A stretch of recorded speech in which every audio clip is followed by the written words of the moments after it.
Our theme for this month is titled, It's Your Life. And the topic for today's talk is making the most of your time and your assets. That kind of sounds like a lecture on how to get rich quick, doesn't it? And the truth is, it is about enriching your life. However, the details of how that looks in each of your own individual lives is up to each one of you. And though what I just said is true, there is more to that truth than meets the eye, so to speak. And that's what we're going to be exploring today. There's a wellspring of strength and power available to each and every one of us. Us meaning all spiritual beings having a human experience. And as Dr. Phil on television reminds us, and he says this frequently, how's that working for you? Because in order to make the most of your time and your assets, the part about enriching your life deserves top billing.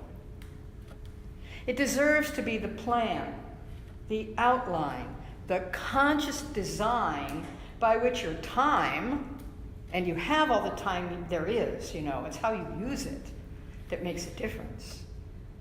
That you have all the time there is utilized in developing your mental, your physical, your emotional, and your spiritual well-being.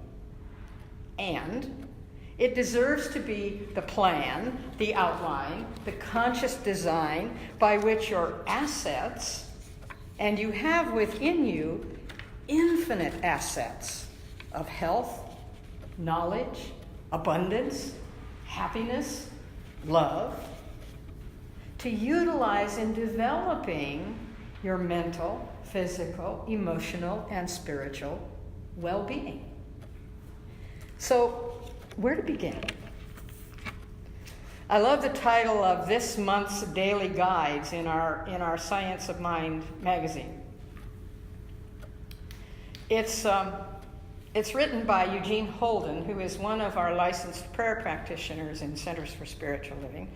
And he calls this, Truth Be Told, 31 Days of Tending Your Mind. Tending your mind. What a concept. How much time do we spend each day tending our mind? Is it as much as I spend watering my plants? Well, when I remember to water them. Is it equal to the time that I take each day to take a shower, to curl my hair, to brush my teeth, and get dressed for the day? Does it measure up to the time spent shopping for groceries? Or cooking those groceries? Or eating those groceries? Or is it, oops, I forgot about tending my mind today. Just too busy. I have too much to do. Well, here are Eugene's words for last Wednesday's, March 7th, Thought for the Day. It's titled, The Deeper We Go, the Higher We Fly. And I'm paraphrasing what's on that page. For those of you who have the Science of Mind magazine, you can read through it and see his exact words. For those of you who don't, we have one left for this month. This has been a popular edition of our Science of Mind magazine, but there is another way to get it if we don't have enough for everyone to have one. But here's what he says. It's a consistent practice that deepens our relationship with our source of being. It's a consistent practice. It takes more than just saying we're rooted in truth to be rooted in truth. It takes prayer, meditation, spiritual exercise. It takes nurturing ourselves, acknowledging our own efforts in developing an ongoing growth of understanding the magnitude of ourselves. It's your greatest asset, the magnitude of you. The magnitude of your capabilities is your greatest asset. And tending your mind means making the most of the time that you devote to going deeper in order to fly higher. By going deeper, I mean deeper into the practice of affirmative prayer, deeper in the use of affirmations, deeper in the work that you're doing right now, even though you're sitting down and assumedly very comfortable. This is sacred work that you're doing in this moment. The classes that we offer and the energy you expend to get to those classes, to read the material, to practice the little guides, the practice sheets that we have in those classes, all of this is a part of tending the mind, opening to new thoughts, ideas, which actually you probably have heard many times, but this is the moment when you really hear it. So I want to share with you, first of all, a quote that popped into my mind as I was writing this talk. And I never ignore those when they pop in, because they pop in at the right and perfect moments, what I call the intuitive flash. And it was, I remember a quote from a scientist and philosopher of the 17th century. His name was Blaise Pascal. Pascal may be familiar to some of you. And in 1654, he wrote this: "All of humanity's problems stem from man's inability to sit quietly in a room alone." And I certainly heard that at the right and perfect time, because I was very new into the study of the science of mind, and the concept of sitting alone in a room quietly was not on my bucket list. And when I heard it then, it was like, okay. And when it popped into my mind on Friday, I said, okay, it's time to share that. So, but he wrote that 365 years ago, right? Times are different now, right? We're much more sophisticated now, right? And certainly I am more self-actualized than that, right? Well, see what you think about this study, which was conducted in 2014. I found this in a writing called, in the Journal of Science. Journal of Science. A PhD student at a major university said she had not seen Pascal's quote before she conducted this study. And when she saw that quote later on, she said it made her laugh almost hysterically. This was the study that she did. She brought some people into the lab at the university where she was studying. And she told them that they were going to be asked to sit alone, which means each in a different room, kind of thing, for 10 to 20 minutes. Piece of cake, right? And then they took everything away from them that would distract them. Cell phones, watches, iPods, whatever. Then they just showed them some random pictures. And finally, in each room, they pointed out to the subject a button, which, when pressed, would give them an electrical shock. And the researchers said they had each participant press that button just to experience, well, first of all, just to practice pushing the button, and then to experience how unpleasant it was, and whether they would pay money not to be shocked like that again. And almost to a person, they said, ooh, that shock was unpleasant, and yes, I would pay money not to experience that again. So they were then instructed to simply sit in the room alone and entertain themselves with their own thoughts for 10 to 20 minutes. 10 to 20 minutes. There were only 2 rules. They were not to get out of their chair during that time, and they were not to fall asleep. And then Bill's laughing. She then encouraged the participants to enjoy themselves with pleasant thoughts and look at those random pictures if they chose. And oh yes, if you'd like to receive an electric shock again, go ahead, press the button. So some of the researchers on her team thought some of these things were really ridiculous, but particularly that one about shocking themselves. But they were astounded by the results. They had already been told that the participants did not like that feeling of the shock, that they would be willing to pay not to experience it again. But at the end of the study, 70% of the men and 25% of the women chose to shock themselves during the 10 to 20 minutes of just sitting there, entertaining themselves with their thoughts. Now, the big question is, why would somebody do this? Why is it so hard to entertain ourselves with our thoughts that we are willing to turn to almost anything to avoid it? So these were all college students. So the researcher decided, these were all young college-age students, and maybe they were more fidgety than the general population. And they're not used to not being able to tweet or text or check their email or whatever.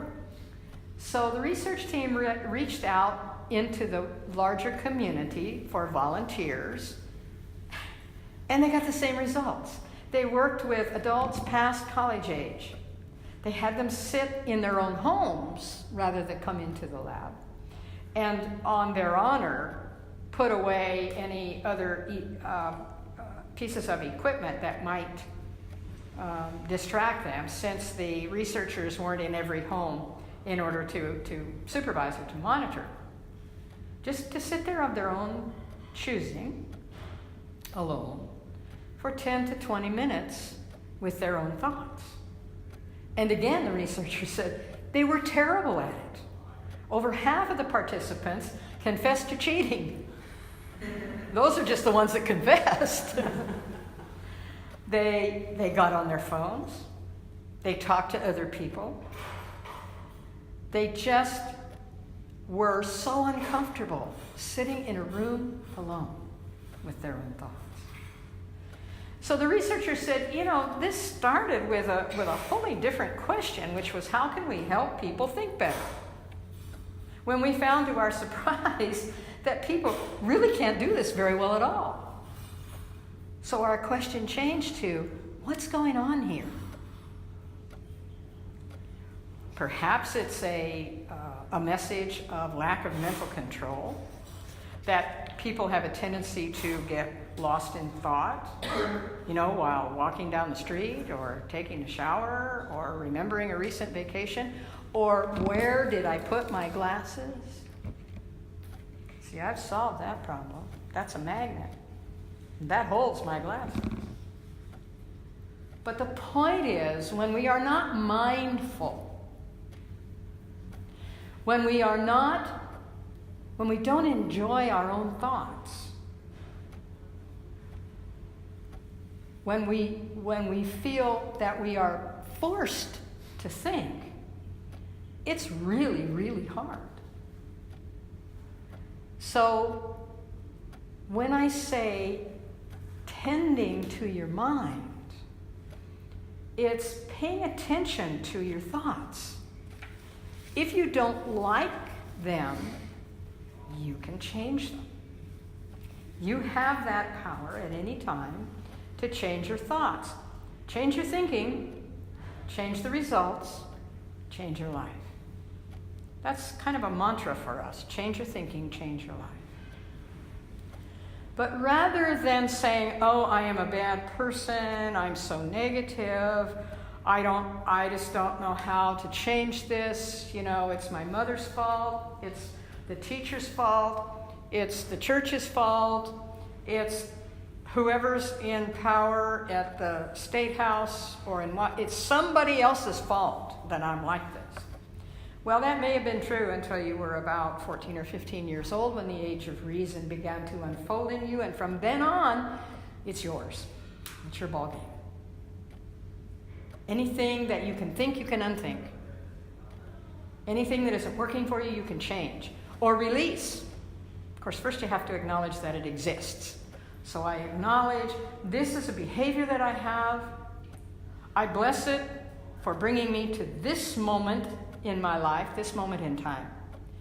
And now I release it because it no longer serves me in a positive and life-affirming fashion. However, now I got to replace it with something. I can't stay in the void. That won't last very long because our minds are so powerful. They are always on.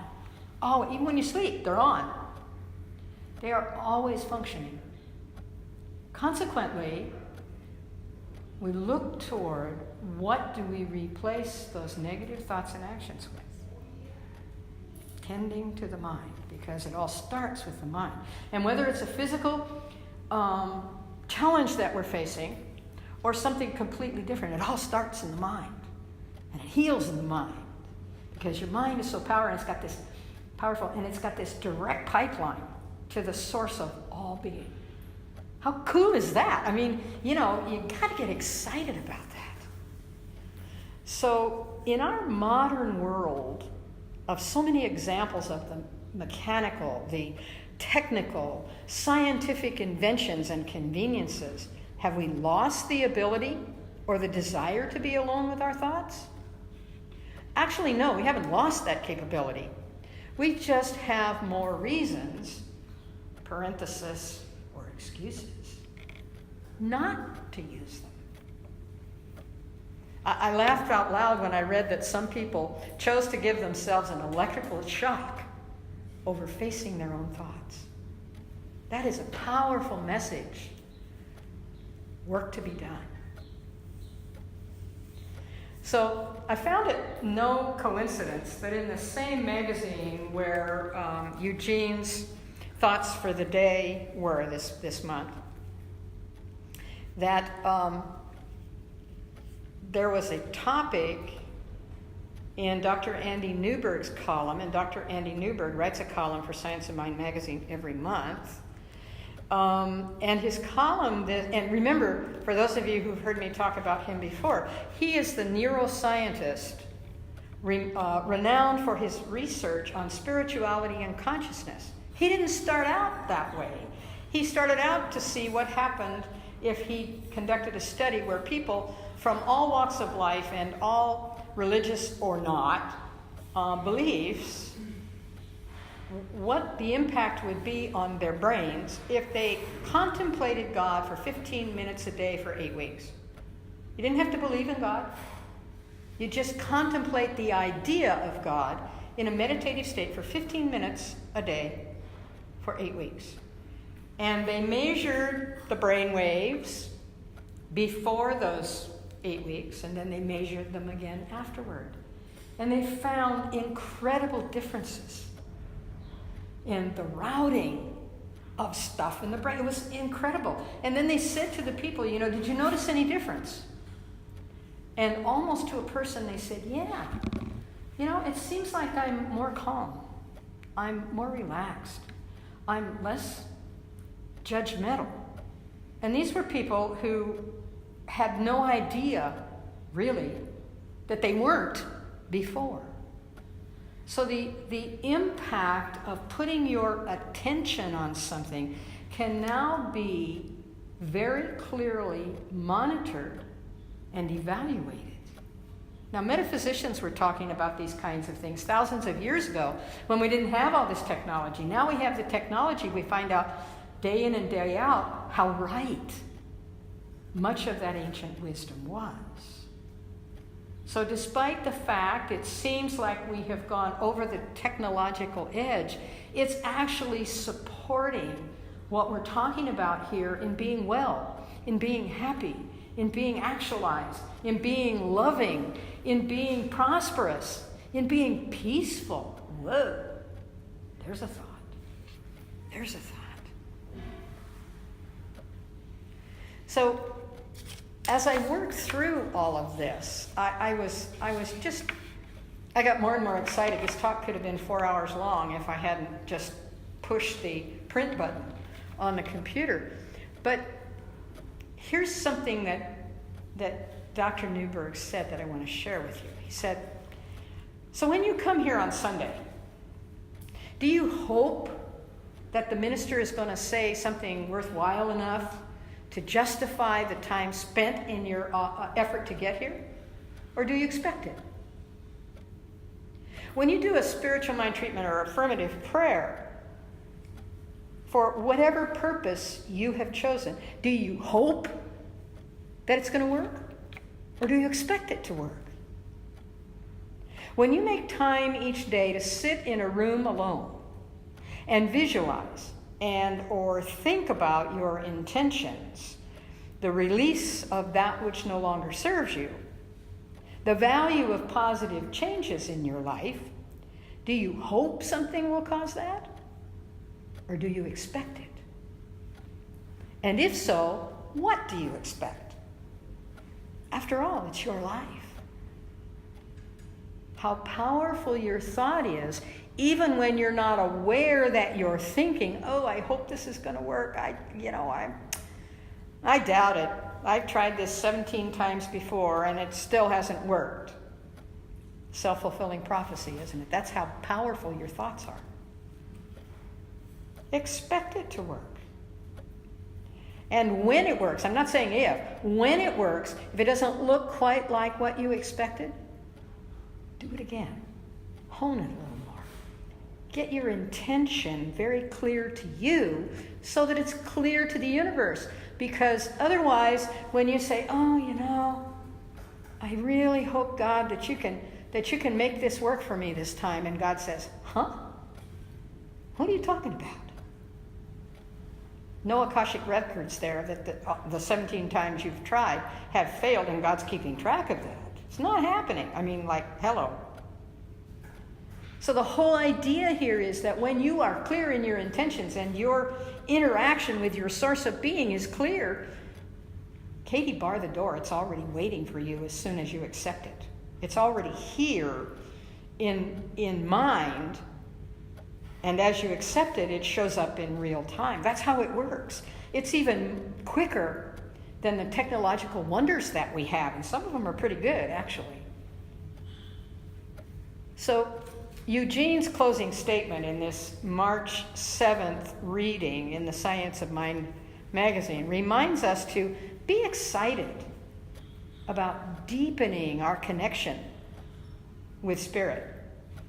The deeper we go, the higher we fly in terms of our understanding and living our purpose.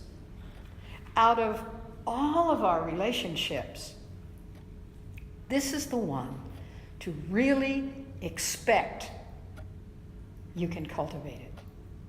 When this relationship with your spirit is solid, every other relationship must follow. Because after all, there's only one life. That life is perfect. That life is your life right now. How cool is that? And so it is.